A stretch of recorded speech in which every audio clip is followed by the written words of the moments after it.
मेरे प्यारे छात्रों, आप सभी का मेरे इस चैनल में स्वागत है। आज हम लोग देखेंगे बीजगणित पे वस्तुनिष्ठ प्रश्न अर्थात ऑब्जेक्टिव क्वेश्चन। और बीजगणित के अंतर्गत जो भी आपका VI ऑब्जेक्टिव क्वेश्चंस है, जिसको ज़्यादातर एग्जाम में पूछता है या पूछ सकता है, उन प्रश्नों पे चर्चा होगा। तो ध्यान दीजिएगा। पहला क्वेश्चन आपका लिख रहा है, निम्न में कौन बहुपद है? ध्यान दीजिएगा आप लोग।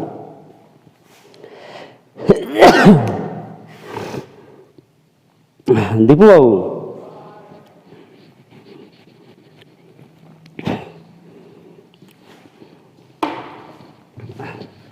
थोड़ा रुकिए तो।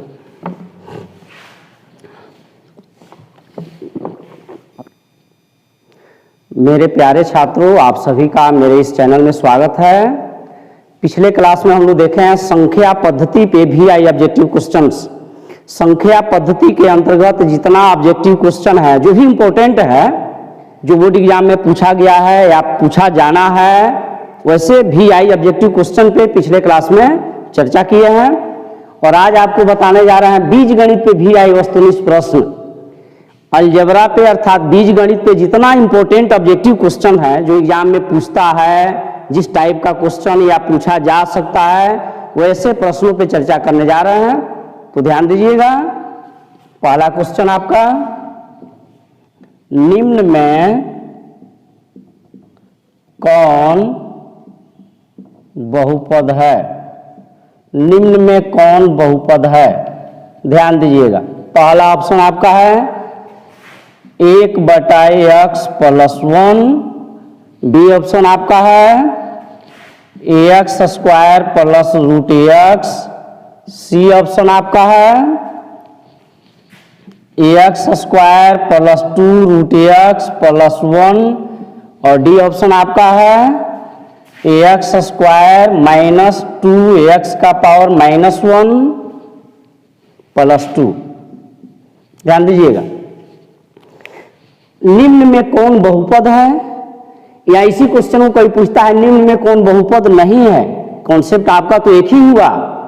और ऐसा ऑब्जेक्टिव क्वेश्चन बोर्ड एग्जाम में लगभग हर बार पूछता है, या किसी भी एग्जाम में लगभग ऐसा क्वेश्चन तो 9th के एग्जाम में भी लगभग हर बार पूछता है। लगभग कह सकते हैं हर बार पूछता है। तो VI ऑब्जेक्टिव क्वेश्चन है। ध्यान दीजिएगा। जब बीजगणित हम स्टार्ट किए और बीजगणित में हम लेक्चर नंबर 2.1 शुरू किए, तो बीजगणित में हम लोग शुरू में पढ़े हैं बहुपद। बहुपद का परिभाषा देखे हैं, बहुपद संबंधी जो भी थ्योरी है उसको हम लोग देखे हैं। तो बहुपद का डिफिनीशन देखे हैं और बहुपद को पहचानने का ढंग भी सीखे हैं। वहां भी एक ऑब्जेक्टिव क्वेश्चन बताए हुए हैं कि निम्नांकित में कौन बहुपद है। तो ध्यान दीजिएगा, पहचानते कैसे हैं पहले समझिएगा। बहुपद का परिभाषा बताया गया है, वैसा बीजीय व्यंजक जिसमें चर का घात पूर्ण संख्या हो, उसे बहुपद कहते हैं। वैसा बीजीय व्यंजक जिसमें चर का घात पूर्ण संख्या हो, उसे बहुपद कहते हैं। यानी चर का घात क्या होना चाहिए? पूर्ण संख्या। और पूर्ण संख्या की परिभाषा होती है, गिनती की संख्या में शून्य शामिल करने पर प्राप्त संख्या पूर्ण संख्या कहलाती है। अर्थात पूर्ण संख्या आपका 0 शुरू होती है, 0, 1, 2, 3, 4 ... ऐसे ही, कोई दिक्कत? पूर्ण संख्या आपका 0 से अनंत तक होती है। चलिए, तो चर का घात पूर्ण संख्या होना चाहिए, ठीक ना। अब देखिए, पूर्ण संख्या आपका माइनस में नहीं ना है, पूर्ण संख्या आपका बट्टा वाला वैल्यू नहीं है, भिन्न नहीं है, ठीक ना। तो बहुपद पहचानने के लिए कुछ बिंदुओं पे हम ध्यान रखते हैं, ठीक है। पहला तो यह है कि चर का घात माइनस नहीं होना चाहिए, क्योंकि माइनस वाला वैल्यू पूर्ण संख्या नहीं होता है। दूसरा बात यह है कि चर का घात आपका बट्टा में नहीं होना चाहिए, भिन्न नहीं होना चाहिए, क्योंकि भिन्न वाला वैल्यू पूर्ण संख्या नहीं होता है। तीसरा यह है, चर आपका रूट में नहीं होना चाहिए, क्योंकि चर रूट में होगा तो उसका घात भिन्न हो जाएगा, ठीक है। तो पहला है चर का घात माइनस में न हो, दूसरा है चर का घात बट्टा में न हो, भिन्न में न हो, तीसरा है चर आपका रूट में न हो, और चौथा है जी चर बट्टा के नीचे न हो, ठीक ना। लेकिन यहां पे चीज ध्यान रखिएगा, यदि ऐसा हो जाए तो यह बहुपद हो जाएगा, ठीक है। लेकिन ऐसा कभी देता नहीं है, बट्टा के नीचे पावर माइनस में है, अभी यह ऊपर जाएगा पावर प्लस हो जाएगा तो बहुपद हो जाएगा। हमने कहा कि चर बट्टा के नीचे नहीं होना चाहिए, लेकिन ऐसा दे दे चर बट्टा के नीचे दे और उसका घात माइनस में दे तो बहुपद हो जाएगा। लेकिन ऐसा कभी देता नहीं है जी, ठीक ना। जब भी देगा तो आपका ऐसा ही देगा, जैसे 1/x + 1 या 1/x² + 2x + 1, मान लीजिए ऐसा कुछ। तो चर का घात माइनस में नहीं होना चाहिए, चर का घात बट्टा में अर्थात भिन्न नहीं होना चाहिए, चर आपका रूट में नहीं होना चाहिए, और चर बट्टा के नीचे नहीं होना चाहिए, ठीक ना। ऐसा रहेगा, चर बट्टा के नीचे रहेगा तो यह आपका बहुपद नहीं होगा, क्योंकि बट्टा के नीचे पावर प्लस में है, ऊपर जाएगा पावर माइनस हो जाएगा, ठीक ना। लेकिन ऐसा दे दे, अभी हम बताए हैं, लेकिन मान लीजिए चर बट्टा के नीचे दे और इसका घात माइनस में दे तो यह आपका बहुपद हो जाएगा, क्योंकि बट्टा के नीचे पावर माइनस में है, ऊपर जाएगा जी प्लस हो जाएगा, तब तो यह बहुपद हो जाएगा, ठीक ना। लेकिन ऐसा जनरली नहीं देता है। चलिए अब इसमें आते हैं, देखिए यहां पे तो चर बट्टा के नीचे है, देखिए 1/x है, यानी x का घात +1 छिपा है, ठीक है। अभी यह ऊपर जाएगा तो घात क्या हो जाएगा, माइनस में हो जाएगा। घातांक का नियम है, बट्टा के नीचे पावर प्लस ऊपर जाता है माइनस हो जाता है, बट्टा के नीचे पावर माइनस ऊपर जाता है प्लस हो जाता है, ठीक है। तो 1/x है, x का पावर +1 छिपा हुआ है, बट्टा के नीचे पावर प्लस है, ऊपर जाएगा माइनस हो जाएगा। तो यहाँ क्या हो गया जी, चर का घात माइनस में हो गया ना, तो यह आपका नहीं होगा ना, यह आपका नहीं होगा, ठीक है। यहाँ पे देखिए, यहाँ x का घात 2 है, चर का घात 2 है, 2 आपका पूर्ण संख्या है, यहाँ पे x का घात 1 छिपा हुआ है, 1 भी आपका पूर्ण संख्या है, इसका मतलब यही बहुपद है। कोई दिक्कत? चलिए इस ऑप्शन को भी देख लेते हैं। x का पावर 2 है, 2 तो पूर्ण संख्या है, लेकिन यहाँ पे x आपका रूट में है, चर रूट में है, और करणी को जब घात में बदलते हैं, ठीक है, तो कैसे ध्यान दीजिएगा, स्क्वायर रूट ऑफ x है, इसका अर्थ है x का वर्गमूल। तो यहाँ पे देखिए वर्गमूल की स्थिति में यहाँ 2 छिपा रहता है और x का पावर क्या छिपा है, 1 छिपा है, ठीक ना।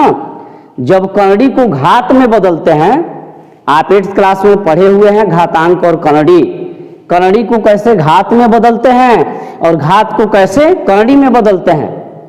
जब इसको हम घात में बदलेंगे तो यह हो जाएगा x का पावर 1/2, x का पावर 1/2, x का पावर 1/2, यानी कहने का अर्थ है चर रूट में रहेगा ना, तो चर का घात भिन्न हो जाएगा, और भिन्न वाला वैल्यू तो पूर्ण संख्या नहीं होता है ना, तो यह भी बहुपद नहीं है। और यहाँ पे देखिए चर का घात माइनस में है, यह भी बहुपद नहीं है, तो ऑप्शन आपका बी।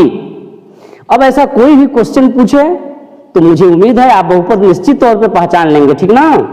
कभी कभी ध्यान दीजिएगा, इसमें एक ऑप्शन दे देता है, मान लीजिए कोई एक ऑप्शन दे देगा 5, माने कोई अचर राशि दे देगा, कोई अचर पद लिख देगा, तो यह बहुपद है जी। आपको बहुपद वाले थ्योरी में बताया गया है अचर बहुपद, यह सब अचर बहुपद है, ठीक ना। ऐसा यदि कहीं ऑप्शन दे दे तो यह बहुपद है। कौन बहुपद है? अचर बहुपद है। चलिए नेक्स्ट क्वेश्चन देखते हैं।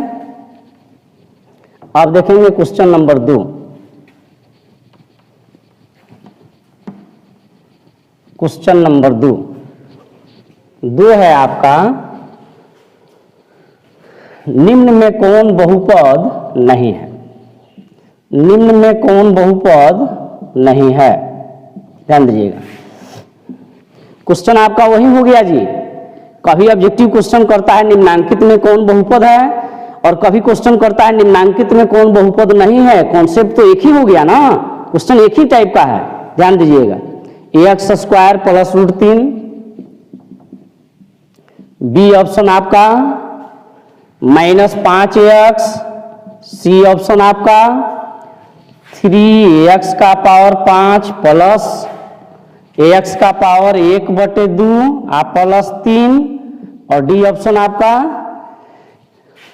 ax² plus 4x plus 4। हाँ ध्यान दीजिएगा, निम्नांकित में कौन बहुपद नहीं है, ठीक ना। 4 ऑप्शन है।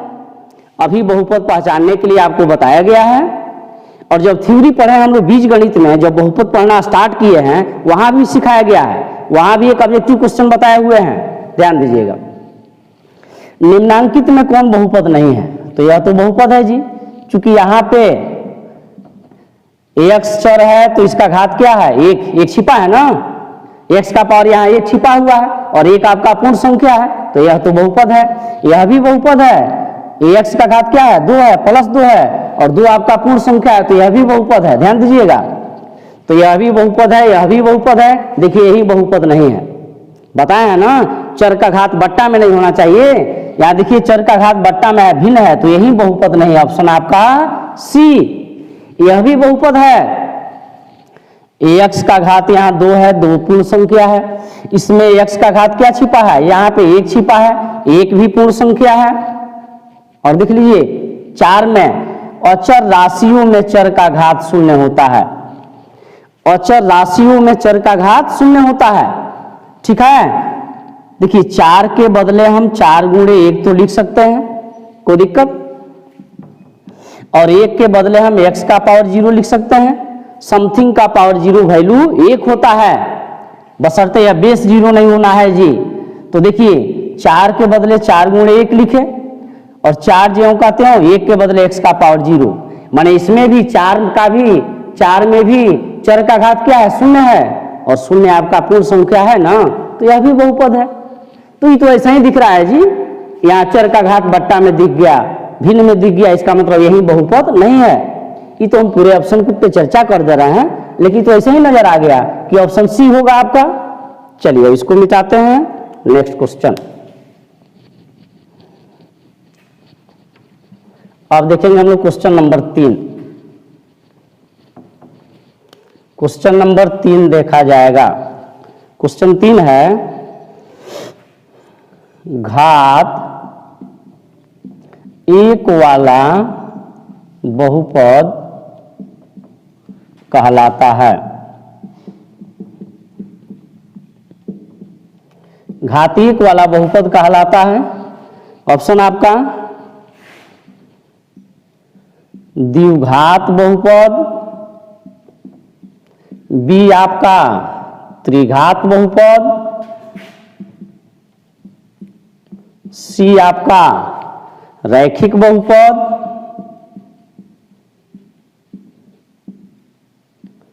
और डी आपका इनमें से कोई नहीं, इनमें से कोई नहीं। ध्यान दीजिएगा, पिछले क्लास में भी हमने यह बताए हैं, हम यह चर्चा किए हैं कि जितना भी ऑब्जेक्टिव क्वेश्चन पूछा जाता है ना, उसमें समझ लीजिए लगभग 75% क्वेश्चन आपका थ्योरी से होता है। अतः किसी भी टॉपिक पे जो थ्योरी लिखवाया जाए, पढ़ाया जाए, समझाया जाए, उसको विशेष रूप से समझिए। आपका ऑब्जेक्टिव क्वेश्चन समझिए ऐसे ही बन जाएगा, कहीं कोई दिक्कत नहीं होगा। लगभग 75% या उससे अधिक कह सकते हैं क्वेश्चन डायरेक्ट थ्योरी से पूछा जाता है, कुछ तो डायरेक्ट फॉर्मूले पूछ दिया जाता है। ऑब्जेक्टिव क्वेश्चन कुछ ही आपका फॉर्मूला पुटिंग पूछा जाता है, ठीक ना। तो ध्यान दीजिएगा, घात 1 वाला बहुपद कहलाता है। एक घात वाले बहुपद को एक घातीय बहुपद कहते हैं या रैखिक बहुपद कहते हैं, यह तो थ्योरी में पढ़ाया गया है ना जी। तो ऑप्शन आपका क्या हो जाएगा, सी। कहीं कोई दिक्कत नहीं, बहुत आसान। यदि आप थ्योरी पढ़ते हैं तो कहीं दिक्कत नहीं होगा, थ्योरी को बढ़िया से समझ लेते हैं, बढ़िया से पढ़ लेते हैं, तो ऑब्जेक्टिव क्वेश्चन करने में कहीं दिक्कत नहीं होगा, ठीक ना। चलिए चौथा क्वेश्चन लिखते हैं हम। त्रिघात बहुपद का व्यापक रूप है। ध्यान दीजिएगा, चलिए लिखते हैं ax² plus bx plus c, B option आपका ax³ plus bx² plus cx plus d। C option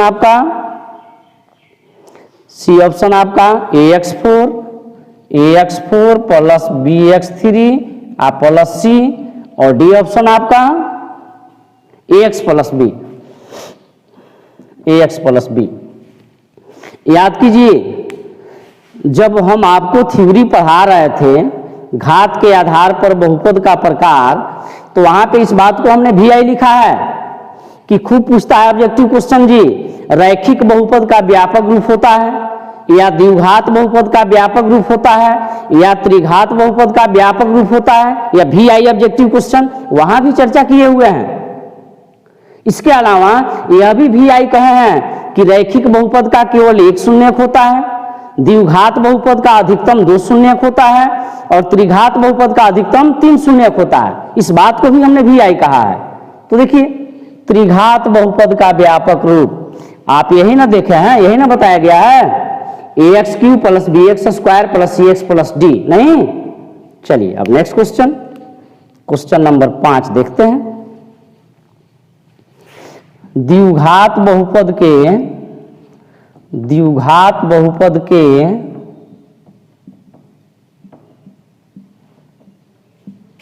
शून्यकों की संख्या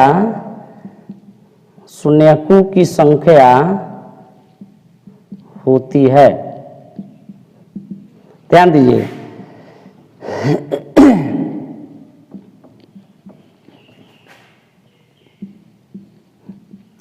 देखिए द्विघात बहुपद के शून्यकों की संख्या होती है, कितना आसान बात, अभी इसी पे चर्चा किया है।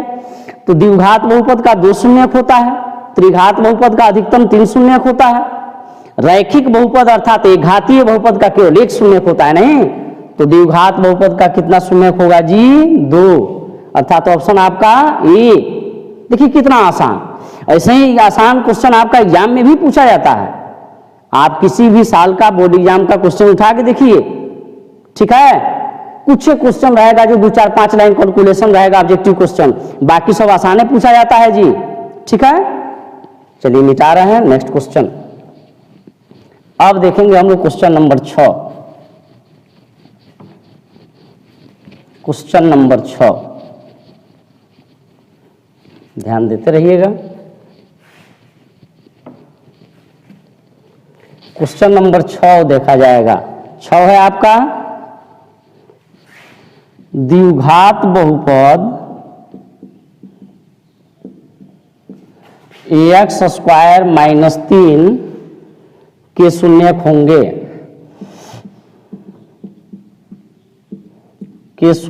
होंगे, ध्यान दीजिएगा।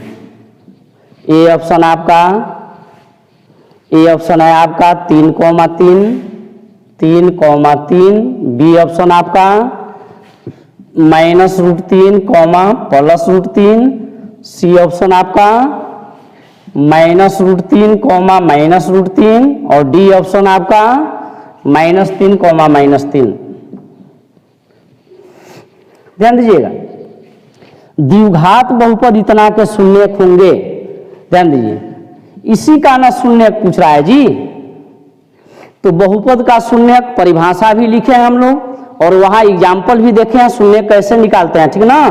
उसके बाद में भी शून्यक बहुत हम लोग निकाले हुए हैं। इसका शून्यक निकालना है तो इसको शून्य के बराबर कीजिए। अब x का मान निकालना है, शून्यक अर्थात x का मान जी, चर का मान। चलिए 3 माइनस में उधर जाएगा जी प्लस में, और एक तरफ से स्क्वायर हटाते हैं तो दूसरी तरफ आपका स्क्वायर रूट हो जाता है, ठीक है?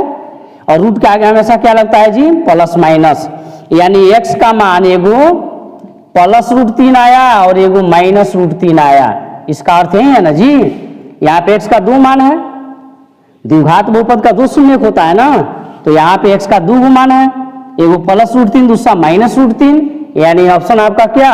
बी। कोई दिक्कत तो नहीं है ना? ठीक, चलिए आगे बढ़ रहे हैं। 7वां क्वेश्चन देखिए। चलिए क्वेश्चन नंबर 7 देखा जाए। यदि बहुपद px बराबर x square minus 2x plus 5 के शून्यक a कॉमा b हो तो ab का मान होगा।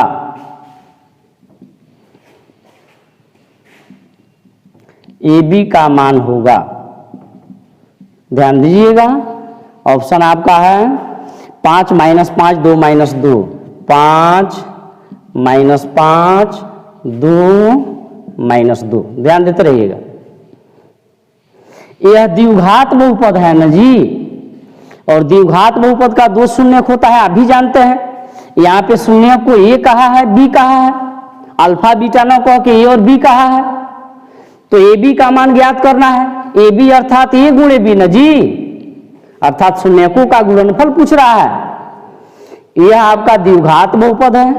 द्विघात बहुपद का दो शून्यक होता है, जिसको हम अल्फा बीटा से ना डिनोट करते हैं, प्रदर्शित करते हैं। तो यहाँ पे इसके दो शून्यक को ए और बी से प्रदर्शित किया है। तब पूछ रहा है कि ए बी का मान बताइए, ए बी का मान, ए बी का मान अर्थात ए गुणे बी, यानी शून्यकों का गुणनफल। यानी उसमें समझिए अल्फा बीटा शून्यक होता है, तो अल्फा बीटा का मान पूछता है, अल्फा गुणे बीटा का मान पूछता है, यानी शून्यकों का गुणनफल। तो ए बी का अर्थ है ए गुणे बी, यानी शून्यकों का गुणनफल ना, ध्यान दीजिएगा। और शून्यकों का गुणनफल क्या होता है जी, सी बाई ए, ध्यान दीजिए।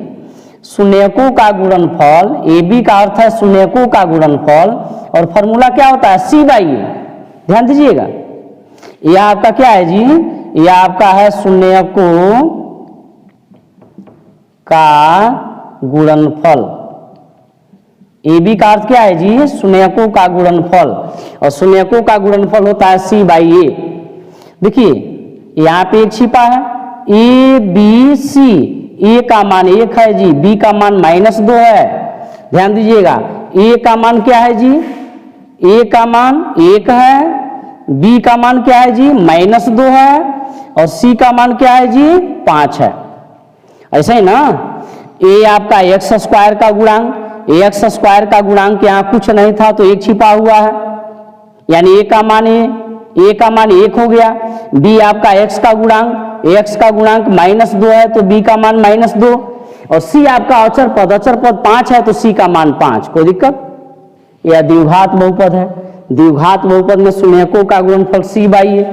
अब सी का मान देखिए क्या है 5 बटा ए का मान देखिए क्या है 1, 5 बटा 1 अर्थात 5। कोई दिक्कत तो नहीं है ना।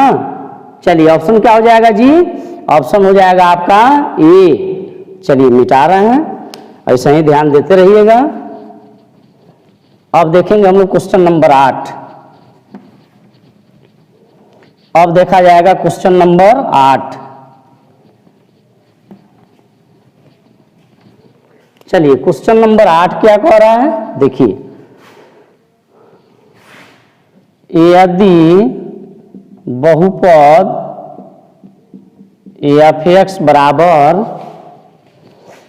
ax स्क्वायर -3x प्लस 5 के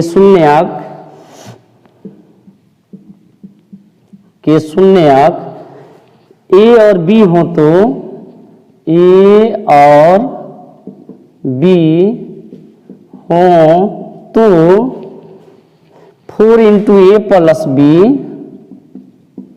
बराबर होगा। ध्यान दीजिए यह अभी काफी आसान है। -12 12, सी ऑप्शन आपका 20 और डी आपका -20। चलिए यह भी काफी आसान है, कुछ भी नहीं है। यह द्विघात बहुपद है ना, इसका शून्यक और ए और बी है, पिछले क्वेश्चन जैसा। द्विघात बहुपद का दो शून्यक होता है, कह रहा है एक ए है दूसरा बी है, तो 4 × a प्लस बी निकालना है। देखिए इतना निकालना है हमको, और केवल इतना पे चर्चा करेंगे तो क्या कहेंगे, शून्यकों का योगफल है। द्विघात बहुपद इतना का शून्यक ए और बी है तो a प्लस बी क्या हो जाएगा, शून्यकों का योगफल होगा ना। और द्विघात बहुपद में शून्यकों का योगफल होता है -b बटा a, होता है ना। चलिए, शून्यकों का योगफल फार्मूला होता है -b बटा a। अब इसमें ABC नोट कीजिए। a का मान देखिए, यहाँ पे a का मान 1 छिपा है, ABC, a का मान 1, b का मान -3, c का मान 5, a का मान 1, b का मान -3, c का मान 5। कहीं कोई दिक्कत तो नहीं हो रहा है? नहीं। चलिए आगे बढ़ रहा है, ABC। चलिए मिटा रहे हैं इसको। अब शून्यकों का योगफल -b बटा a, माइनस ज्यों का त्यों, और b का मान कितना जी? -3 बटा a का मान कितना जी? 1। अब देखिए, माइनस गुणे माइनस क्या हो जाएगा? प्लस हो जाएगा ना। माइनस गुणे माइनस तो प्लस हो जाएगा, और 3 बटा 1 यानी 3, बट्टा के नीचे 1 नहीं लिखते हैं। तो a प्लस b का मान 3 मिला। अब इसका मान निकालना है जी, ध्यान दीजिए, इसी का मान निकालना है। तो 4 कोस का अर्थ गुणा, और a प्लस b का मान क्या है? 3। a प्लस b क्या है? शून्यकों का योगफल है। तो इसके जगह में 3 रखे और 4 तिहाई आपका 12। कोई दिक्कत तो नहीं है ना? ऑप्शन आपका बी। आगे बढ़े, चलिए ऑप्शन आपका बी। आप उतारते चलिएगा जी, जो भी क्वेश्चन बताया जा रहा है उसे आप उतारते चलिए, और कहीं दिक्कत होता है उसे बोलना भी है। चलिए इसके बाद अब देखा जाएगा क्वेश्चन नंबर 9। यदि बहुपद QX बराबर AX² माइनस AX प्लस 4 के शून्यक अल्फा बीटा हो, तो अल्फा प्लस बीटा का मान होगा, अल्फा प्लस बीटा का मान होगा। देखिए, यह द्विघात बहुपद है। द्विघात बहुपद का 2 शून्यक होता है, वहीं एक अल्फा है, दूसरा बीटा है। अल्फा प्लस बीटा का मान पूछ रहा है, शून्यकों का योगफल पूछ रहा है नहीं। चलिए पहले ऑप्शन लिखते हैं। -1 4 1, -1 4, सी में 1 और डी में आपका 0। ध्यान दीजिएगा, एग्जाम में जो भी ऑप्शन आपका देता है तो क ख ग घ देगा, या रोमन अंक 1 2 3 4 देगा। हम ABCD लिख रहे हैं, उससे कोई दिक्कत नहीं है, ठीक ना। चलिए, शून्यकों का योगफल तो यही ना है जी। अब इसमें ABC नोट कीजिए। AX² का गुणांक यहाँ कुछ नहीं दिख रहा है, तो 1 छिपा हुआ है, यहाँ भी 1 छिपा हुआ है। ABC, A का मान 1, B का मान -1 और C का मान 4। ठीक है, क्योंकि द्विघात बहुपद का व्यापक रूप होता है AX² plus BX plus C, यही ना होता है। ABC, तो ABC, A का मान 1, B का मान -1, C का मान 4। कोई दिक्कत? चलिए, अब शून्यकों का योगफल, तो शून्यकों का योगफल क्या होता है? -b बटा a होता है ना। फॉर्मूला याद रखिए। आप बहुपद में जो भी थ्योरी पढ़ाया गया है वीडियो लेक्चर में, उसको बढ़िया से देखिए, या किताब भी आपके पास सही है। द्विघात बहुपद में शून्यकों का योगफल -b बटा a होता है ना। अब ध्यान दीजिए, माइनस ज्यों का त्यों, और b का मान कितना है जी? -1, और a का मान कितना है जी? 1। अब देखिए, माइनस गुणे माइनस क्या हो जाएगा? प्लस। 1 ज्यों का त्यों, आगे प्लस नहीं लिखते हैं, छिपा होता है। 1 बटा 1 यानी 1 है ना जी। तो ऑप्शन क्या हो जाएगा? C। ठीक है, चलिए अब इसको मिटाते हैं, आगे बढ़ रहे हैं। अब क्वेश्चन नंबर 10 हम लोग देखें। यदि बहुपद AX² माइनस AX प्लस 5 के शून्यकों का योग 7 हो, तो 7 हो तो ए का मान होगा, ए का मान होगा। ध्यान दीजिएगा। चलिए ऑप्शन बहुत आसान है जी। अभी 5 - 1 7 - 5, 5 - 1 7 - 5। चलिए ध्यान दीजिएगा। द्विघात बहुपद है, शून्यकों का योग दिया है 7, तो ये का मान पूछ रहा है। तो हम भी शून्यकों का योग निकालेंगे और 7 के बराबर कर देंगे, अपने आप ये का मान निकल जाएगा, ठीक ना।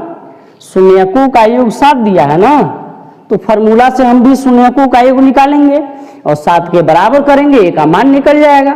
चलिए ध्यान दीजिएगा, यही ना आपका द्विघात बहुपद है। तो यहाँ पे एक्स स्क्वायर का गुणांक तो एक छिपा हुआ है, क्योंकि 1 गुणे एक्स स्क्वायर तब जाके होता है एक्स स्क्वायर, होता है ना। कितनी बार ऐसा चर्चा हुआ है। अब यहाँ ए बी सी नोट कीजिए। ए का देखिए ए बी सी, ए का मान 1, बी का मान -a और सी का मान जी 5। ए बी सी को दिक्कत। अब चलिए शून्यकों का योग, शून्यकों का योग होता है द्विघात बहुपद में। चलिए शून्यकों का योग दिया है 7, तो अल्फा प्लस बीटा बराबर 7 लिखे। शून्यकों का योग 7 दिया है यहाँ पे, तो अल्फा प्लस बीटा बराबर 7 लिखे। अब फॉर्मूला क्या होता है, ध्यान दीजिएगा। शून्यकों का योग होता है -b/a बराबर 7। माइनस जो कहते हो, b का मान यहां से लीजिए, b का मान क्या है, -a है, तो -a। और a का मान क्या है जी, 1 है, a का मान यहाँ पे 1 है, 1 बराबर 7। तो माइनस गुणे माइनस तो प्लस हो गया आपका, माइनस गुणे माइनस प्लस हो गया, a/1 अर्थात e, और a बराबर 7, a बराबर 7, वही ना आंसर होगा। तो देखिए किस ऑप्शन में है, सी में है, a का मान 7, सी ऑप्शन है ना। तो मेरा ऑप्शन हो जाएगा जी सी। कोई दिक्कत। चलिए हम मिटाते हैं, ध्यान देते रहिएगा। क्वेश्चन नंबर 11 देखा जाएगा अब, और उतारते भी चलिए आप, जहां दिक्कत होगा बताना भी है जी। चलिए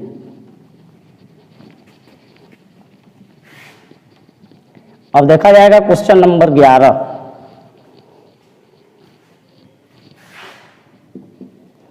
कौन रैखिक बहुपद है, कौन रैखिक बहुपद है, ध्यान दीजिएगा।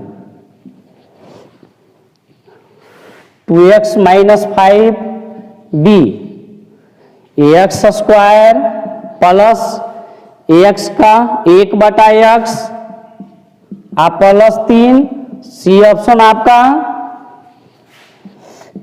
ax² प्लस 3x प्लस 4, और डी ऑप्शन आपका 2x³ - 3x² 2x³ - 3x² plus 5x plus 1। ध्यान दीजिएगा। चलिए ये आपका 7 है, कुछ भी हो सकता है, उससे दिक्कत नहीं है। ध्यान दीजिएगा। कौन रैखिक बहुपद है, या कहेगा कौन रेखीय बहुपद है। रैखिक बहुपद या रेखीय बहुपद भी लिखता है, ठीक ना। तो रैखिक बहुपद या एक घातीय बहुपद, बात एक ना है। एक घात वाले बहुपद को एक घातीय बहुपद कहते हैं। अब इसमें से देखना है किस बहुपद का घात 1 है, तो ऑप्शन आपका ए हो जाएगा। ए में जो बहुपद है 2x - 5, यह आपका रैखिक बहुपद है, ये घातीय बहुपद है, क्योंकि देखिए इस बहुपद का घात क्या है जी, 1 है, ठीक ना। घात क्या होता है, चर का बड़का पावर। इसमें x का घात 1 है और इसमें x का घात क्या होगा, 0 होगा। और चर राशियों में चर का घात 0 होता है, अभी कुछ देर पहले बताए हुए हैं, ठीक ना। तो यही आपका रैखिक बहुपद है, ऑप्शन आपका ए। देखिए यह लगभग अधिकांशतः थ्योरी ही चल रहा है, या कुछ फार्मूला पुटिंग क्वेश्चन चला, 2 लाइन का फार्मूला पुटिंग, और ज्यादा तो थ्योरी चल रहा है जी। 12 ये क्वेश्चन नंबर 12। यदि बहुपद px, यदि बहुपद px का एक शून्यक, यदि बहुपद px का एक शून्यक -1 हो तो px का एक गुणनखंड होगा। तो px का एक गुणनखंड होगा।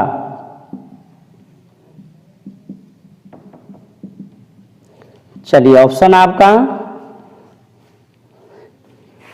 x-1 1/x+1, सी आपका x+1 और डी आपका 1/x+1। ध्यान दीजिए, यदि बहुपद px कोई बहुपद है जिसका एक शून्यक -1 है तो px का एक गुणनखंड होगा। यानी कोई एक बहुपद आपका px है जिसका एक शून्यक -1 है तो -1 से px का क्या गुणनखंड होगा। ऐसा बहुपद वाले टॉपिक में जब हम लोग क्वेश्चन बनाए हुए हैं तो वहां पे काफी चर्चा हुआ है, इस पे बड़ी फोकस किए हैं, काफी समझाने का प्रयास किए हैं। ध्यान दीजिएगा, पहली बात गुणनखंड बनाते कैसे हैं देखिएगा। px कोई बहुपद है, पता नहीं है, वह एक घातीय बहुपद हो सकता है, द्विघात बहुपद हो सकता है, त्रिघात बहुपद हो सकता है। खैर यहाँ पे एक घातीय बहुपद नहीं हो सकता है। ध्यान दीजिए, शून्यक -1 है तो शून्यक -1 है तो -1 से px का गुणनखंड क्या बनेगा। ध्यान दीजिएगा, -1 है तो इसको चिन्ह बदल के उतारिए, +1 उतारिए, +1, और चर x है तो आगे x लगा दीजिए, यानी x+1 इसका गुणनखंड होगा। यदि कहता शून्यक -2 है, ध्यान दीजिएगा, यदि कहता शून्यक आपका मान लीजिए +2 है या शून्यक आपका 2 है, मान लीजिए यदि कहता शून्यक आपका 2 है तो इसका क्या गुणनखंड बनेगा। तो 2 है अर्थात +2 है ना, तो चिन्ह बदल के उतारिए, +2 है तो -2 की लिखिए, चर x है तो आगे x लगा दीजिए, x-2 गुणनखंड बनेगा। समझे, शून्यक -1 है तो -1 से px का क्या गुणनखंड बनेगा। कैसे बनाते हैं, -1 है तो इसका चिन्ह बदल के उतारिए, -1 को क्या लिखिएगा, +1, और चर x है तो आगे x बैठा दीजिए, चर y होता आगे y बैठा देते, ठीक ना। ऐसा ही गुणनखंड बनता है, बड़ी आसान है। देखिए ऑप्शन आपका क्या हो गया, सी। कोई दिक्कत तो नहीं है ना, नहीं। और एक चीज पे ध्यान रखिएगा, अब मान लीजिए ऐसा ही कोई क्वेश्चन एग्जाम में पूछता है, शून्यक देता है मान लीजिए -5, तो आप यह नहीं कह सकते हैं कि यह क्वेश्चन चेंज हो गया। मैथ में डिजिट चेंज हो जाए तो क्वेश्चन को चेंज नहीं मानते हैं, केवल अंक बदल जाने से क्वेश्चन नहीं ना बदल गया जी, कॉन्सेप्ट तो आपका पूरा वही रहा, ठीक है। अब इसी क्वेश्चन को शून्यक के जगह में कुछ भी दे दे और px का गुणनखंड पूछे तो क्या नहीं बनेगा, बनेगा, ठीक ना। मैथ में डिजिट चेंज हो जाए तो क्वेश्चन को चेंज नहीं मानते हैं, कॉन्सेप्ट तो आपका पूरा वही लगता है ना। ठीक, चलिए आगे बढ़ रहे हैं, ध्यान देते रहिएगा। अब देखा जाएगा क्वेश्चन नंबर 13। चलिए इसको आप उतारते भी रहेंगे। चलिए क्वेश्चन नंबर 13,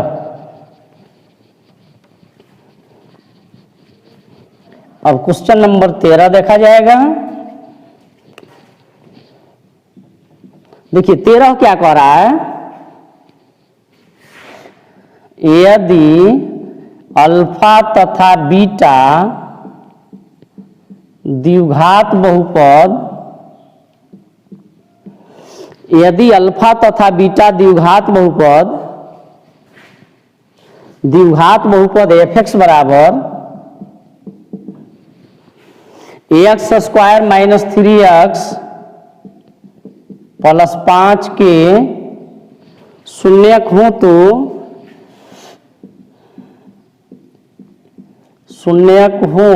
तो एक बटे अल्फा प्लस 1/बीटा का मान है।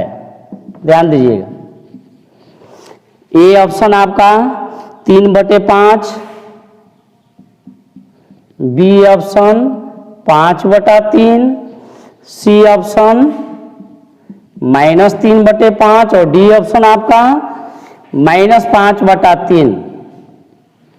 ध्यान दीजिए, जब बहुपद वाला चैप्टर हम बनवा रहे थे तो वहां पे ऐसा क्वेश्चन हम 4-5 को बताए हुए हैं जी, और कहें ऐसा क्वेश्चन भी आई। अक्सर ऐसा एक क्वेश्चन एग्जाम में 2 नंबर का सब्जेक्टिव क्वेश्चन करता है और 1 नंबर का ऑब्जेक्टिव भी करता है। हमने वहां पे 1/α प्लस 1/β कोई एक क्वेश्चन लिए हैं और इसमें 4 को क्वेश्चन ऐसा जोड़े हैं, इसका मान निकाले हैं। 2 में आपका α² प्लस β² का मान निकाले हैं। एक आपका α³ प्लस β³ का मान निकाले हैं और एक आपका α/β प्लस β/α इसका मान निकाले हुए हैं। और एग्जाम में ऐसा एक क्वेश्चन 2 नंबर का सब्जेक्टिव क्वेश्चन खूब पूछ देता है और 1 नंबर का ऑब्जेक्टिव भी पूछता है। तो ऐसा वहां जब चैप्टर बनवाए हैं तो ऐसा क्वेश्चन, एक क्वेश्चन में 4 क्वेश्चन जोड़ के हम बताए हुए हैं, ठीक ना। चलिए अब इसको करना है, ध्यान देते रहिएगा।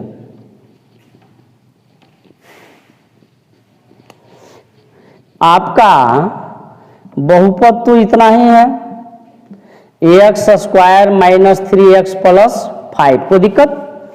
यहां पे देखिए x² का गुणांक क्या छिपा है, 1। ए बी सी पहले नोट कर लीजिए, a का मान 1, b का मान -3 और c का मान क्या जी 5। इसमें कोई दिक्कत नहीं है। ऐसा जब भी पूछता है तो आप शून्यकों का योगफल निकाल लीजिए और शून्यकों का गुणनफल निकाल लीजिए, इन दोनों को निकाल लीजिए क्योंकि इन दोनों की आवश्यकता इसमें पड़ती है।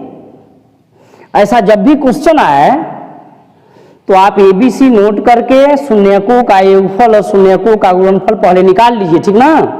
चलिए शून्यकों का योगफल क्या होता है जी, यह द्विघात बहुपद है ना, तो शून्यकों का योगफल होता है -b/a। -b/a कोई दिक्कत? माइनस ज्यों का त्यों, और b का मान कितना है जी -3 बटा a का मान कितना है जी 1। यह तो आपका 3 हो गया ना, माइनस गुणे माइनस प्लस हो गया, आगे प्लस छिपा है। 3/1 यानी 3, बट्टा के नीचे 1 नहीं लिखते हैं। शून्यकों का गुणनफल होता है c/a, ठीक है। c का मान क्या है जी 5 यहाँ पे है, बटा a का मान यहाँ 1 है यानी 5 आया, कोई दिक्कत नहीं।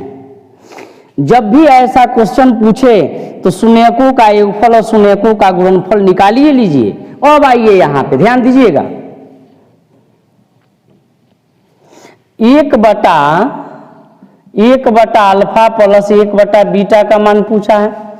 अब इसका भिन्न का जोड़ कीजिए, अल्फा और बीटा का लसअ अल्फा गुणे बीटा यानी अल्फा बीटा, बीटा एकम बीटा हो जाएगा प्लस अल्फा एकम अल्फा हो जाएगा।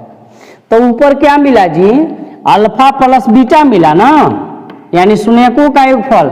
देखिए अल्फा प्लस बीटा का मान आप निकाले हुए हैं कितना 3, तो यहाँ 3 लिखिए, बट्टा नीचे क्या है जी अल्फा इंटू बीटा शून्यकों का गुणनफल और उसका भी मान निकाले हुए हैं क्या 5, तो यानी इसका मान क्या हो गया जी 3/5।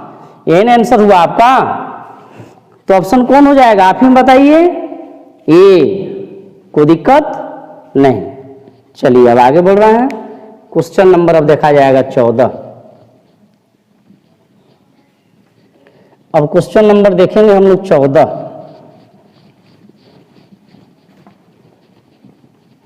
अब क्वेश्चन देखा जाएगा 14।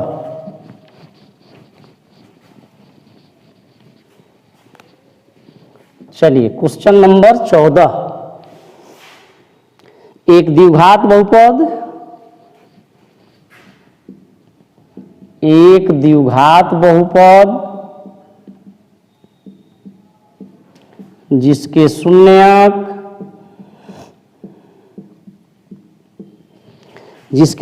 -2 और -5 हैं, -2 और -5 हैं।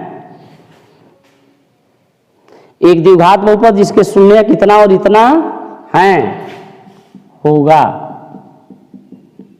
ध्यान दीजिए, यानी एक द्विघात बहुपद कितना होगा यह पूछ रहा है, जिसके शून्य इतना और इतना है, ठीक ना। चलिए पहले ऑप्शन लिख लेते हैं। ए आपका ax square -7x + 10, B option आपका ax square + 7x + 10, C option आपका ax स्क्वायर + 7x - 10 और डी ऑप्शन आपका इनमें से कोई नहीं। चलिए हम केवल कोई नहीं लिख रहे हैं, कोई दिक्कत। अब देखिए ऐसा क्वेश्चन बताया गया है, जब हम लोग पढ़े हुए हैं बहुपद वाला चैप्टर, तो ऐसा क्वेश्चन बनाए हुए हैं, एक द्विघात बहुपद जिसके शून्य कितना और इतना है होगा, यानी द्विघात बहुपद पूछ रहा है जिसके शून्य कितना और इतना है। तो द्विघात बहुपद ज्ञात करने के लिए फॉर्मूला होता है, ध्यान दीजिएगा लिखा गया है, द्विघात बहुपद ज्ञात करने के लिए formula ax square minus alpha plus beta into x plus alpha beta, यही फॉर्मूला है ना। तो फॉर्मूला में वैल्यू रखने के लिए हमको शून्यकों का योगफल चाहिए, शून्यकों का गुणनफल चाहिए, इन दोनों का मान चाहिए। और यहाँ पे शून्यकों का योगफल यह नहीं है, यह शून्यकों का गुणनफल नहीं है, यह अलग अलग शून्यक है, माने एक अल्फा समझ लीजिए तो दूसरा बीटा, ठीक ना। तो चलिए अल्फा का मान समझिए -2 है और बीटा का मान समझिए -5 है। किसी को भी अल्फा और किसी को बीटा हम कह सकते हैं, यह अलग अलग शून्यक है। तो एक बार हम अल्फा प्लस बीटा निकाल लेंगे, शून्यकों का योगफल, फॉर्मूले में इसकी आवश्यकता है, शून्यकों का गुणनफल इसकी भी आवश्यकता है। तो चलिए दोनों को जोड़ते हैं, -2 और समान चिन्ह का गुणा करते हैं, हमेशा माइनस होता है, -2 -5 -7 होगा, माइनस माने कर्ज, 2 रुपया कर्ज और 5 रुपया कर्ज, 7 रुपये कर्ज ना होगा जी। चलिए -7, अल्फा गुणे बीटा निकालते हैं, यानी अल्फा बीटा, तो -2 गुणे -5 आपका 10 हो जाएगा, माइनस गुणे माइनस प्लस, समान चिन्ह का जब भी गुणा करते हैं हमेशा प्लस होता है, और 2 × 5 = 10, आगे प्लस नहीं लिखते हैं, छिपा होता है। अब चलिए अल्फा प्लस बीटा का मान निकाल लिए, अल्फा गुणे बीटा का मान निकाल लिए, अब इसको इसमें रखेंगे, ध्यान देते रहिएगा। माइनस अल्फा प्लस बीटा का मान क्या है, -7 x प्लस अल्फा बीटा का मान क्या है 10, तो x स्क्वायर। अब देखिए माइनस गुणे माइनस क्या होगा, प्लस होगा ना, माइनस गुणे माइनस प्लस, 7x प्लस आपका 10, यही आपका आंसर हुआ। तो ऑप्शन क्या हो जाएगा जी, ऑप्शन आपका बी हो जाएगा ना। तो देखिए ऑब्जेक्टिव क्वेश्चन भी पूछा हुआ है, और ऐसा एक क्वेश्चन सब्जेक्टिव भी पूछता है, कौन नंबर का, 2 नंबर का जी, ठीक ना। चलिए अब आगे बढ़ रहा है, अब देखेंगे हम लोग क्वेश्चन नंबर 15, ध्यान देते चलिएगा आप।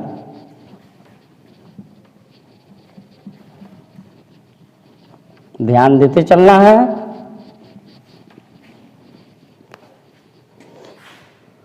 क्वेश्चन नंबर 15 ध्यान दीजिएगा, यदि alpha beta gamma, alpha beta gamma त्रिघात बहुपद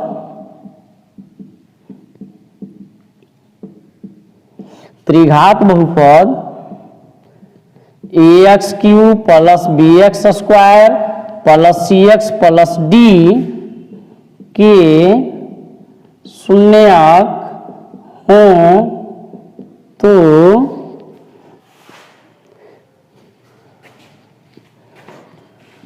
alpha beta plus beta gamma plus gamma alpha बराबर होगा। ध्यान दीजिएगा, फॉर्मूला पूछ रहा है, डायरेक्ट फॉर्मूला पूछा हुआ है। यह त्रिघात बहुपद का व्यापक रूप है।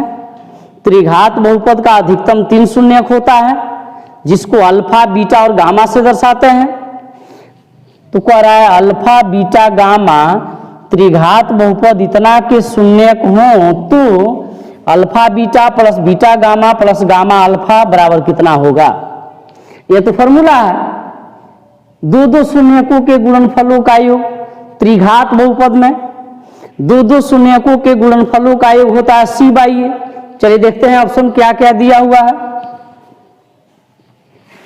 b बटा ए, b में माइनस डी बटा ए, c में आपका c बटा ए और d में आपका माइनस बी बटा ए। तो दो दो शून्यकों के गुणनफलों का योग यानी alpha beta plus beta gamma plus gamma alpha बराबर होता है c बाई ए। त्रिघात बहुपद है ना, तो ऑप्शन आपका सी। देखिए फॉर्मूला ही पूछ दिया, ठीक है। चलिए अब देखा जाएगा क्वेश्चन नंबर 16। अब देखेंगे हम लोग क्वेश्चन नंबर 16 जी, ध्यान देते चलिएगा। क्वेश्चन नंबर 16 देखा जाएगा। देखिए 16 क्या कर रहा है, एक द्विघात समीकरण का घात होगा, एक द्विघात समीकरण का घात होगा। देखिए द्विघात समीकरण का घात पूछ रहा है जी, दो घात वाले समीकरण को द्विघात समीकरण कह देते हैं। यह तो जो नहीं पढ़ा है वो जान जाएगा। द्विघात समीकरण का घात क्या होता है, 2। चलिए ऑप्शन क्या होता है, +2, 1, 0 और डी में आपका -2। ठीक है, ध्यान देते रहिएगा। तो एक द्विघात समीकरण का घात क्या होगा जी, +2 अर्थात 2। बहुत आसान। 17 देखिए,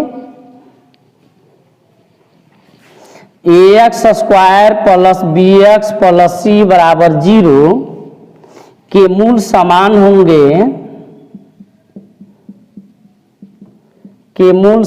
होंगे, यदि, ध्यान दीजिएगा, यदि अब 4 गो ऑप्शन है, b² बड़ा होगा 4ac से, b में है, b² छोटा होगा 4ac से, यानी b² ग्रेटर देन 4ac, यानी b² बड़ा होगा 4ac से, b² लेस देन 4ac, यानी b² छोटा होगा 4ac से। सी ऑप्शन, सी में है आपका b² बराबर 4ac और डी ऑप्शन आपका c² बराबर 4ab, c² बराबर 4ab। ध्यान दीजिएगा, जब यह द्विघात समीकरण का व्यापक रूप है ना जी, द्विघात समीकरण का व्यापक रूप ax² + bx + c बराबर 0। ठीक है, जब थ्योरी पढ़ा रहे थे तो उस समय इस क्वेश्चन को हम बताए हुए हैं। चलिए फिर आज मिल रहा है, इतना के मूल समान होंगे। द्विघात समीकरण का मूल कब बराबर होता है जी, जब d का मान 0 के बराबर होता है।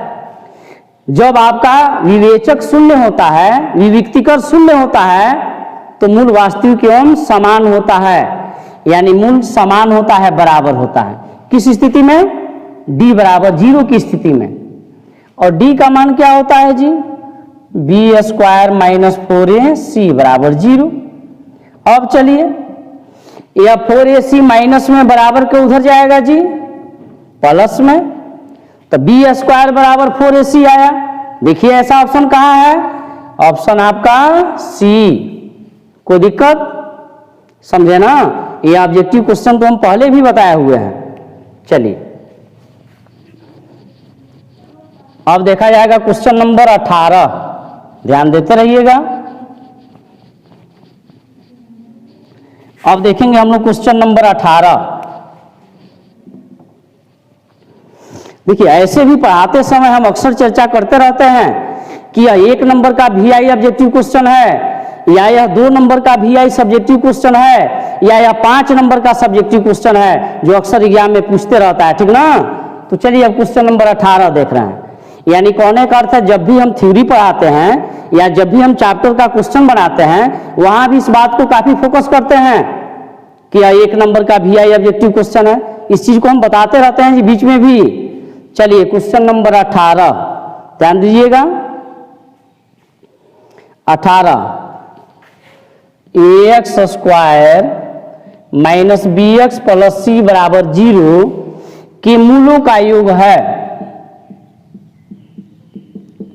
के मूलों का योग है। ध्यान दीजिएगा ऑप्शन आपका लिख रहा है माइनस बी बटा ए, बी में ऑप्शन है आपका बी बटा ए, सी में ऑप्शन आपका है सी बटा ए सी बाई ए, और डी में आपका ऑप्शन है ए बटा सी। ध्यान देते रहिएगा। देखिए ax square plus bx plus c, ध्यान दीजिएगा इतना तो आपका द्विघात बहुपद का व्यापक रूप है, और द्विघात बहुपद के संगत ही द्विघात समीकरण प्राप्त होता है। इसी को जब 0 के बराबर करते हैं तो यह द्विघात समीकरण का व्यापक रूप हो जाता है। तो द्विघात बहुपद में हम लोग पढ़े हैं ना शून्यकों का योगफल माइनस बी बटा ए, वही शून्य को देखिए द्विघात बहुपद में शून्य कह देते हैं और द्विघात समीकरण में मूल कह देते हैं, बात तो एक ही है। तो मूलों का योग यानी अल्फा प्लस बीटा, ध्यान दीजिएगा माइनस बी बटा ए होता है ना। कब? जब व्यापक रूप इतना रहेगा तब, जब व्यापक रूप इतना रहेगा तब। अब ध्यान दीजिए व्यापक रूप को ही चेंज कर दिया है, ठीक है, व्यापक रूप को ही बदल दिया है, इतना कर दिया। देखिए व्यापक रूप में यहां प्लस होता है जी, इतना होता है, और व्यापक रूप को थोड़ा चेंज कर दिया, यहां माइनस ला दिया। तो पूछ रहा है मूलों का योग क्या होगा, तो फॉर्मूला तो आपका यही लगेगा शून्यकों का योग अर्थात मूलों का योग कितना माइनस बी बटा ए। ध्यान दीजिएगा माइनस, अब देखिए ए के जगह में तो ये है, बी के जगह में क्या हो गया है माइनस बी, यह बी के जगह में है जी, तो माइनस वा ज्यों का त्यों, और बी का मान क्या है तो माइनस बी है, बी का मान माइनस बी है तो माइनस बी। अब बटाए ए के जगह में तो ये है, यानी क्या आ गया बी बटा ए।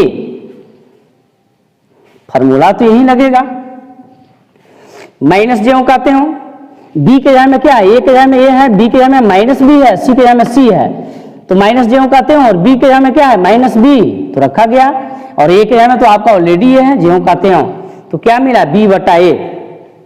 आप पढ़ते हैं मूलों का योग तो तुरंत दिमाग में आता है माइनस बी बटा ए, और वो अभी ऑप्शन में रहता है जी, देखिए माइनस बी बटा ए है, और तुरंत इसको आप लगा देते हैं, समझते हैं कि मेरा सही हो गया। लेकिन थोड़ा सा इस चीज पे थोड़ा ध्यान भी देना है, व्यापक रूप को बदल देता है जी, कभी सी को ला देगा ए के स्थान में और ए को लाएगा सी के स्थान में, तो पूछता है शून्यकों का योगफल। तो जहां आप पढ़ते हैं शून्यकों का योगफल तुरंत दिमाग में आ जाता है माइनस बी बटा ए, फॉर्मूला तो याद किए होते हैं, और ऑप्शन में माइनस बी बटा ए होता भी है, जैसे देखिए यहां भी है। तो इस द्विघात समीकरण का व्यापक रूप जो यह लिखा हुआ है, इसके अनुसार शून्यकों का योगफल यानी मूलों का योगफल क्या हो गया बी बटा ए, यानी ऑप्शन आपका बी, कोई दिक्कत नहीं। चलिए आगे बढ़ रहे हैं। अब क्वेश्चन नंबर 19 देखा जाएगा, क्वेश्चन नंबर देखा जाएगा 19, ध्यान दीजिएगा। द्विघात समीकरण इतना का विवेचक, द्विघात समीकरण 3x square minus 2x plus 1 बटा 3 बराबर 0 का विवेचक है, का विवेचक है। ध्यान दीजिएगा ऐसा क्वेश्चन ऑब्जेक्टिव क्वेश्चन करता है, ऐसा क्वेश्चन 2 नंबर का सब्जेक्टिव भी करता है कि द्विघात समीकरण इतना का विवेचक निकालें।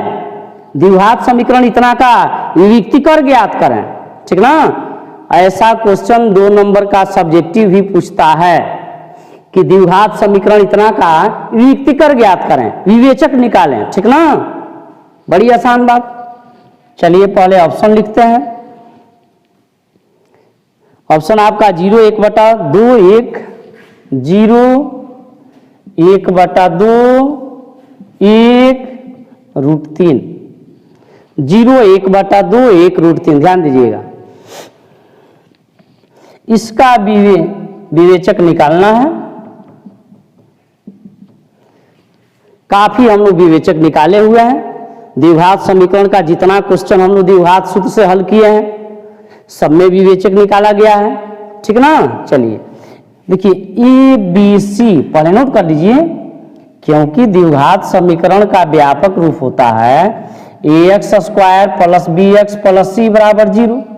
ए बी सी, ए का मान क्या है जी 3, बी का मान क्या है -2 और सी का मान क्या है 1/3।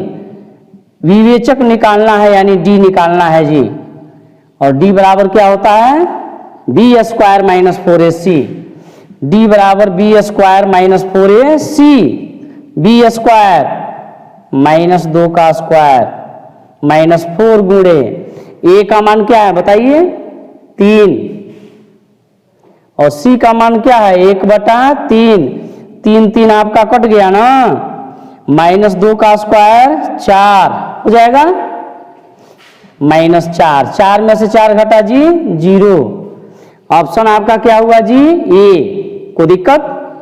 चलिए अब क्वेश्चन नंबर 20 हम लोग देखते हैं, ध्यान देते रहिएगा। अब क्वेश्चन नंबर 20 देखा जाएगा, ठीक ना।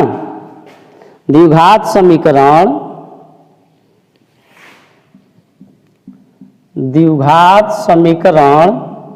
ध्यान दीजिएगा ax² + bx + c = 0।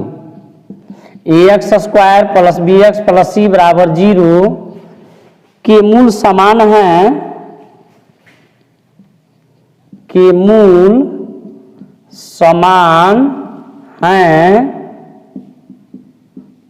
तब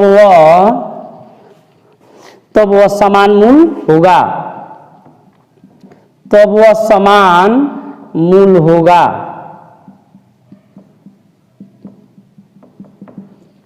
ऑप्शन ए आपका देखिए अभी थ्योरी है जी।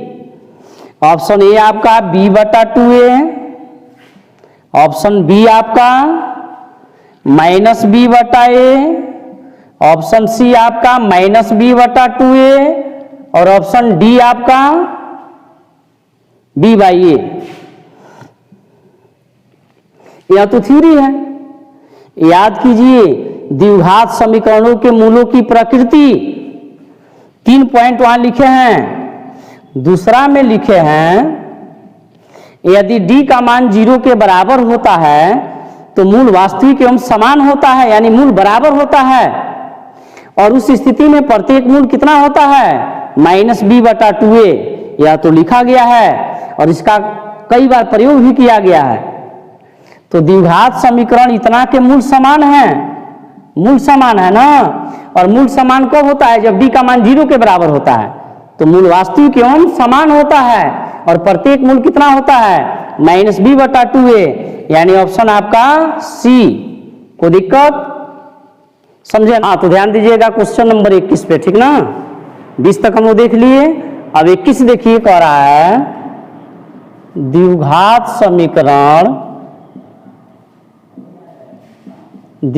समीकरण 9x² - 1 = 0 के मूलों की प्रकृति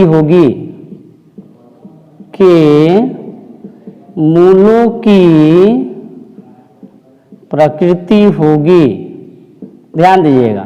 चलिए ऑप्शन लिखते हैं क्या क्या है। वास्तविक एवं समान,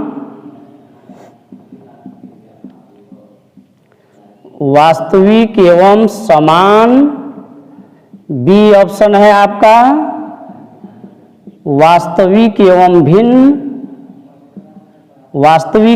भिन्न, सी ऑप्शन आपका अवास्तविक, अवास्तविक, और डी ऑप्शन आपका इनमें से कोई नहीं, इनमें से कोई नहीं, ध्यान दीजिएगा। चलिए, अब द्विघात समीकरण इतना के मूलों की प्रकृति, ठीक है। और मूलों का प्रकृति कब जान पाएंगे जी? जब हम डी का मान निकालेंगे, ठीक ना, जब हम विवेचक का मान निकालेंगे। ध्यान दीजिएगा, क्वेश्चन आपका इतना है, देखिए यहां पे एक्स स्क्वायर वाला पद है और अचर पद है, एक्स वाला पद नहीं है, अर्थात बी का मान 0 है, ठीक ना। देखिए इसको आप ऐसे भी लिख सकते हैं, 9x square plus 0 into x और माइनस 1 बराबर 0, ठीक ना।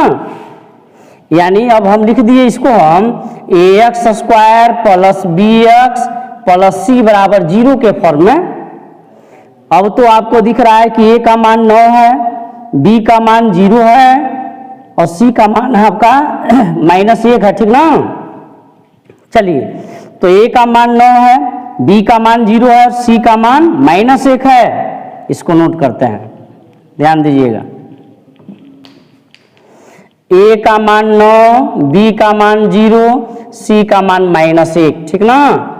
अब यहाँ पे हम d निकालेंगे, विवेचक का मान निकालेंगे, तभी हम मूलों का प्रकृति बता सकते हैं, ठीक ना।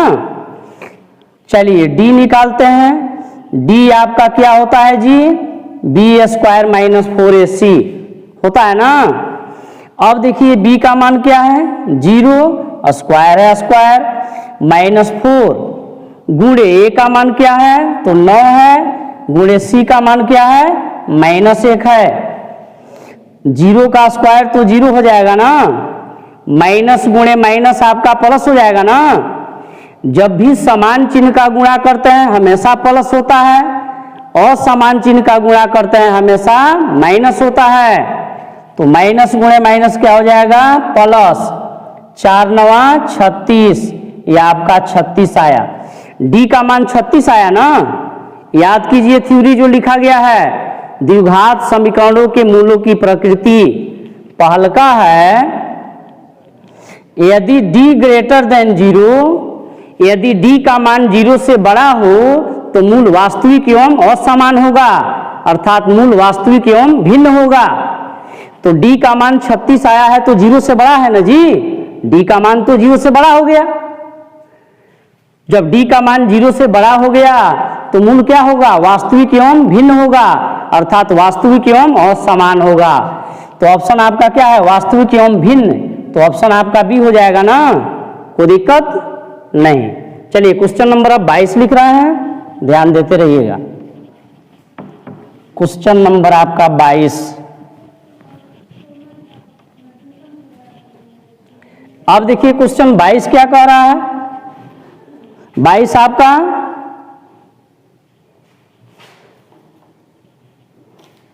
चलिए रैखिक समीकरण युग्म, रैखिक समीकरण युग्म, रैखिक समीकरण युग्म जिसका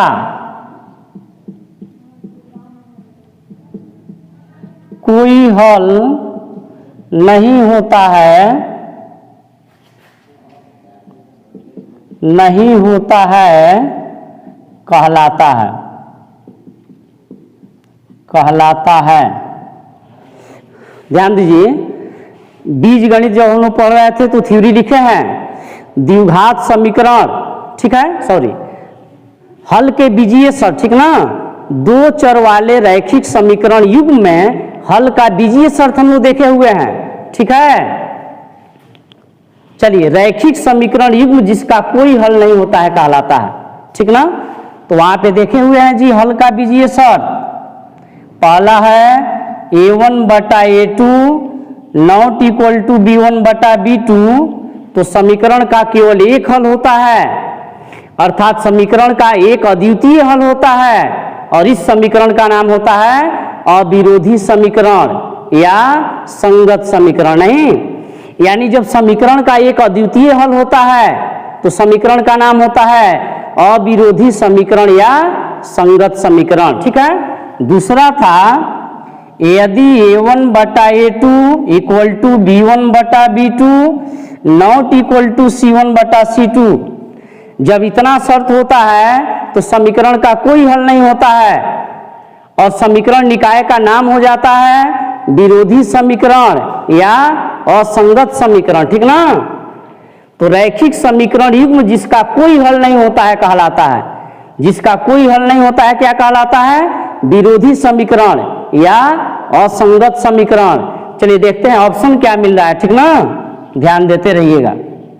ऑप्शन आपका ए है अविरोधी समीकरण, बी में आपका विरोधी समीकरण, सी आपका आश्रित समीकरण और डी आपका इनमें से कोई नहीं, डी आपका कोई नहीं। तो रैखिक समीकरण युग्म जिसका कोई हल नहीं होता है क्या कहलाता है? विरोधी समीकरण, विरोधी समीकरण या असंगत समीकरण। तो देखिए दोनों में क्या ऑप्शन है? विरोधी समीकरण है ना, तो ऑप्शन क्या होगा आपका? बी। जब थ्योरी पढ़ा रहे थे तो वहां भी यह सब ऑब्जेक्टिव क्वेश्चन पे काफी फोकस किए हैं। किस प्रकार का ऑब्जेक्टिव क्वेश्चन यहां से खूब उठाता है जी। चलिए अब नेक्स्ट क्वेश्चन 23, क्वेश्चन नंबर जरा 23 देखते हैं। रैखिक समीकरण युग्म के आलेख, क्वेश्चन नंबर 23 लिखा जाएगा।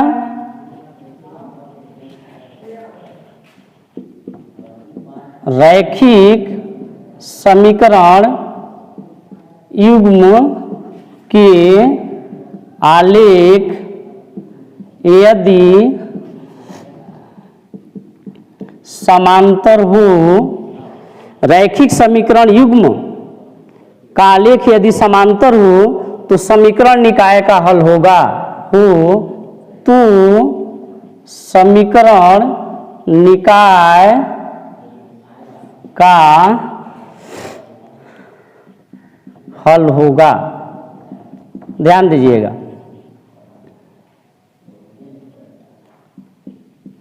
अद्वितीय हल, बी अनंत हल, सी आपका कोई हल नहीं, डी आपका इनमें से कोई नहीं, इनमें से कोई नहीं। तो याद कीजिए हल के ग्राफीय शर्त भी हम लोग लिखे हैं जी, 3 पॉइंट वहां पे लिखे हैं, 3 गो शर्त लिखे हैं। यदि रैखिक समीकरण युग्म का आलेख एक दूसरे को प्रतिच्छेद करे, यदि रैखिक समीकरण युग्म का आलेख एक दूसरे को प्रतिच्छेद करे तो समीकरण का एक अद्वितीय हल होता है, अर्थात समीकरण का केवल एक हल होता है। दूसरा क्या लिखा गया है? रैखिक समीकरण युग्म के आलेख यदि एक दूसरे के समांतर हो, यदि एक दूसरे के समांतर हो तो समीकरण का कोई हल नहीं होता है। ठीक है। और तीसरा लिखा गया है रैखिक समीकरण युग्म के आलेख यदि संपाती हो, संपाती का अर्थ है एक के ऊपर एक हो, दोनों आलेख एक दूसरे को पूरी तरह ढक लिया हो। ठीक है, संपाती का अर्थ यह होता है। तो रैखिक समीकरण युग्म जिसका आलेख एक दूसरे के संपाती हो अनंत हल होता है। लिखे हैं ना हम लोग थ्योरी में, यह सब चीज लिखे हैं। तो रैखिक समीकरण युग्म के आलेख यदि समांतर हो तो समीकरण निकाय का हल होगा। जब आलेख एक दूसरे के समांतर होता है तो समीकरण निकाय का कोई हल नहीं होता है। ऑप्शन क्या हो जाएगा आपका? सी। कोई दिक्कत नहीं। चलिए आगे बढ़ते हैं। अब क्वेश्चन नंबर आपका 24, क्वेश्चन नंबर अब 24 देखा जाएगा।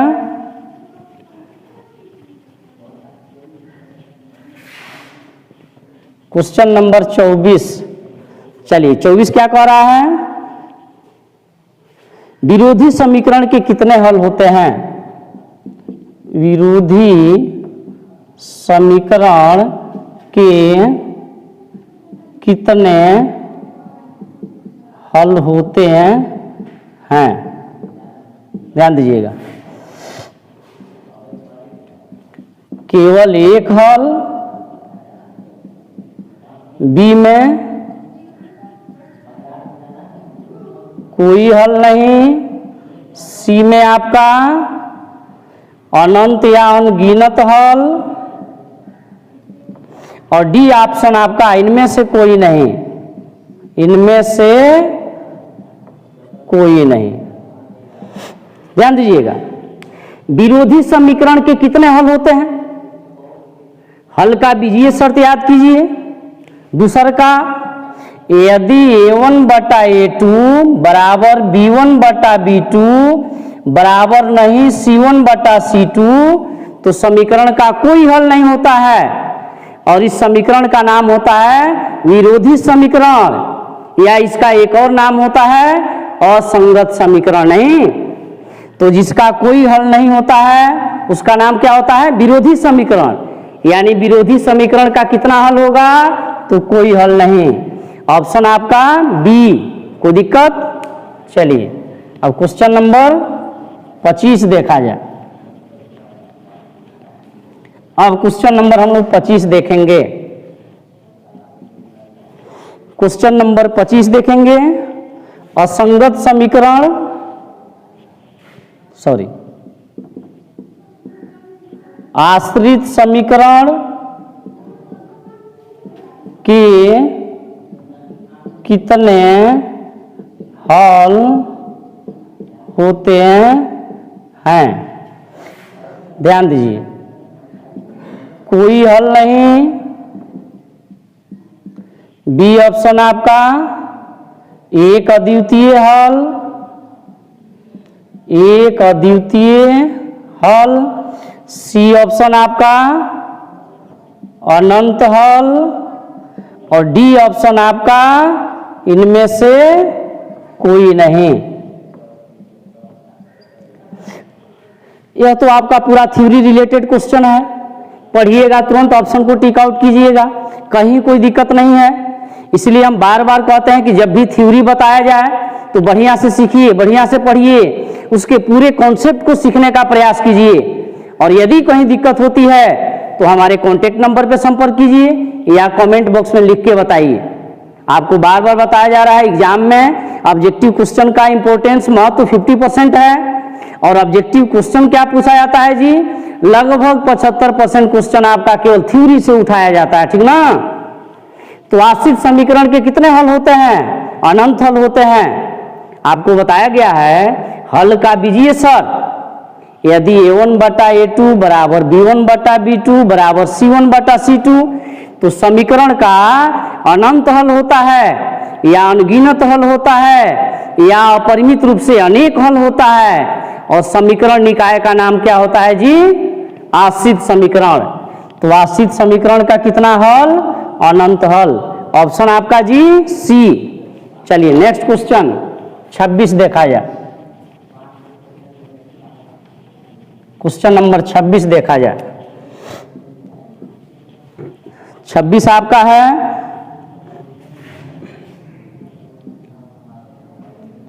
द्विघात समीकरण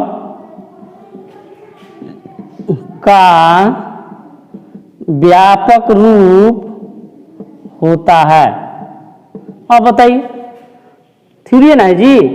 चलिए ऑप्शन आपका ax प्लस बी ऑप्शन आपका ax square plus bx plus c option आपका ax प्लस बी बराबर 0, और डी ऑप्शन आपका ax square plus bx plus c बराबर 0। तो द्विघात समीकरण का व्यापक रूप कौन है जी? ax square plus bx plus c बराबर 0। ऑप्शन आपका डी। कोई दिक्कत नहीं। नेक्स्ट क्वेश्चन चलिए 27।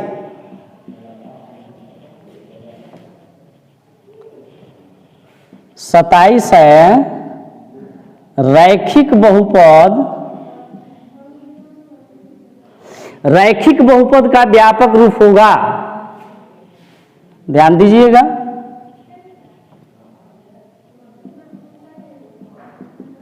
रैखिक बहुपद का व्यापक रूप होगा, अर्थात एक घातीय बहुपद का व्यापक रूप होगा। तो एक घातीय बहुपद का व्यापक रूप क्या होता है जी? ax प्लस बी होता है ना। ऑप्शन आपका ए। जब थ्योरी पढ़ाए हैं तो उस समय भी व्यापक रूप को हमने भी आई कहा है, ठीक ना। चलिए अब क्वेश्चन नंबर 28 देखा जाएगा। क्वेश्चन नंबर आपका 28, द्विघात समीकरण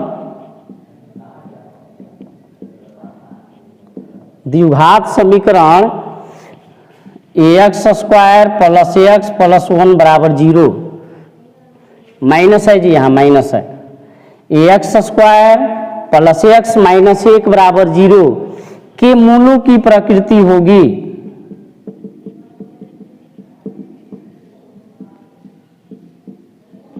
के मूलों की प्रकृति होगी, ध्यान दीजिएगा। ऑप्शन आपका है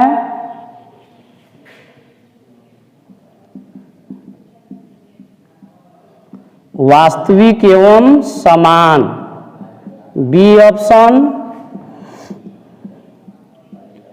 वास्तविक एवं असमान, सी ऑप्शन आपका अवास्तविक यानी वास्तविक नहीं, डी ऑप्शन आपका इनमें से कोई नहीं। ध्यान दीजिएगा, द्विघात समीकरण इतना के मूलों की प्रकृति, ठीक है। ऐसा क्वेश्चन अभी पीछे भी देखे हुए हैं। तो मूलों की प्रकृति जानने के लिए क्या निकालेंगे? डी निकालेंगे ना, विवेचक निकालेंगे, विविक्तिकर निकालेंगे, ठीक है। चलिए इसको उतारते हैं। देखिए यहां भी एक छिपा हुआ है और यहां भी एक छिपा हुआ है, यानी ए का मान 1, ए का मान है, बी का मान है, सी का मान है, ठीक ना। तो ए का मान 1 है, बी का मान भी 1 है, सी का मान -1 है, ठीक ना। ए का मान भी 1 है, बी का मान भी 1 है, सी का मान -1 है। डी निकालते हैं, डी बराबर बी स्क्वायर माइनस 4ac, कोई दिक्कत होता है ना। बी स्क्वायर, बी का मान देखिए क्या है 1, 1 का स्क्वायर -4, ए का मान 1 और सी का मान -1, कोई दिक्कत। ए का स्क्वायर 1 हो गया ना, और माइनस गुणे माइनस आपका प्लस, 4 एकम 4 एकम 4 और 4 आए क्या हुआ जी 5। डी का मान 5 आया, यानी 0 से बड़ा आया है ना। तो डी आपका बड़ा है 0 से, यानी डी ग्रेटर देन 0। और जब डी का मान 0 से बड़ा होता है तो मूल वास्तविक एवं असमान होता है, मूल वास्तविक एवं भिन्न होता है। तो देखिए ऑप्शन क्या है, वास्तविक एवं असमान, ऑप्शन आपका बी। ऐसा दो क्वेश्चन देख लिए हम लोग ऑब्जेक्टिव। चलिए अब नेक्स्ट क्वेश्चन, 2 क्वेश्चन और देखेंगे, उसके बाद इसको समाप्त किया जाएगा, ठीक ना। क्वेश्चन नंबर 29 देखा जाए।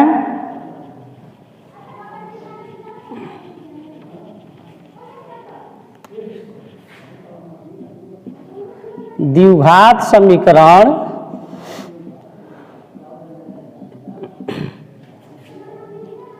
एक्स स्क्वायर बराबर 1, ध्यान दीजिएगा, एक्स स्क्वायर माइनस 1 बराबर 0 का हल समुच्चय होगा। ध्यान दीजिएगा, ऑप्शन आपका देखते चलिएगा, +1, -1, बी आपका +1, +1, सी ऑप्शन आपका -1, -1 और डी ऑप्शन आपका 0, 1। ध्यान दीजिए, इसका हल समुच्चय पूछ रहा है, ठीक ना। ऐसा क्वेश्चन ऑब्जेक्टिव कई बार पूछा जाता है, ठीक है। देखिए हल समुच्चय का अर्थ क्या होता है पहले समझ लीजिए। हल समुच्चय का अर्थ होता है, हल समुच्चय कहेगा या मूल समुच्चय कहेगा, ठीक ना। हल समुच्चय का अर्थ होता है हल को समुच्चय में लिखना, माने x का जो हम दोनों मान निकालेंगे, द्विघात समीकरण है ना, तो x का 2 मान आएगा, इसका 2 मूल आएगा। तो x का जो भी 2 मान आएगा उसको समुच्चय में लिखना। हल समुच्चय का अर्थ होता है हल को समुच्चय में लिखना, और समुच्चय में लिखने का अर्थ होता है मझोले कोष्ठक के अंदर एक एक करके कॉमा दे के लिखते हैं, ठीक ना। हल समुच्चय का अर्थ होता है हल को समुच्चय में लिखना, और समुच्चय में लिखना अर्थात मझोले कोष्ठक के अंदर लिखना, ठीक है। x का जो 2 मान प्राप्त होगा, दोनों मान को हम मझोले कोष्ठक के अंदर एक एक करके कॉमा दे के लिखेंगे, ठीक ना। यही हल समुच्चय का अर्थ होता है। तो चलिए पर इसका हल निकालते हैं। x स्क्वायर माइनस 1 है, बराबर को उधर जाएगा प्लस 1। अब एक तरफ से स्क्वायर हटाएंगे, दूसरे तरफ क्या हो जाएगा, रूट हो जाएगा ना। दूसरे तरफ स्क्वायर रूट हो जाएगा, और रूट के आगे हमेशा क्या लगता है, प्लस माइनस। यानी x का मान है वो, देखिए प्लस माइनस 1 का वर्गमूल 1, 1 का वर्गमूल जी 1, यानी x का मान है वो प्लस 1 दूसरा माइनस 1। तो हल समुच्चय इसका क्या होगा, प्लस 1 कॉमा माइनस 1, मझोले कोष्ठक के अंदर ना। तो देख लीजिए प्लस 1 कॉमा माइनस 1, ऑप्शन आपका क्या है, 1 है ना। ऑप्शन आपका ए, तो ऑप्शन ए हो गया, ठीक ना। चलिए लास्ट क्वेश्चन, उसके बाद इसको समाप्त किया जाएगा, ध्यान देते रहिएगा।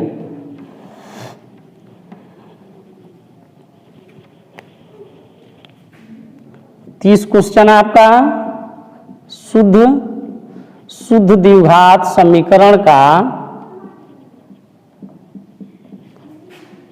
शुद्ध द्विघात समीकरण का व्यापक रूप होता है। ध्यान दीजिएगा, शुद्ध द्विघात समीकरण का व्यापक रूप होता है। थ्योरी पूछ रहा है ना जी, पढ़े हुए हैं हम लोग। चलिए इसका option ax square plus B x plus c बराबर 0, बी आपका ax प्लस बी, सी आपका ax स्क्वायर प्लस सी बराबर 0, डी आपका ax square plus B X. ध्यान दीजिएगा, शुद्ध द्विघात समीकरण का व्यापक रूप होता है, क्या होता है जी, ax स्क्वायर प्लस सी बराबर 0। तो ऑप्शन आपका क्या हो जाएगा, सी। शुद्ध द्विघात समीकरण का व्यापक रूप ax स्क्वायर प्लस सी बराबर 0। जब थ्योरी पढ़ाया गया है तो बताया गया है, इसका परिभाषा भी बताया गया है। शुद्ध द्विघात समीकरण का परिभाषा क्या होता है, वैसा द्विघात समीकरण जिसमें अज्ञात राशि एक, वैसा द्विघात समीकरण जिसमें अज्ञात राशि वर्ग के रूप में हो, उसे शुद्ध द्विघात समीकरण कहते हैं। और इसका व्यापक रूप क्या होता है, ax स्क्वायर प्लस सी बराबर 0। अतः ऑप्शन आपका क्या हो जाएगा, सी। तो इसी के साथ इसको समाप्त किया जाता है।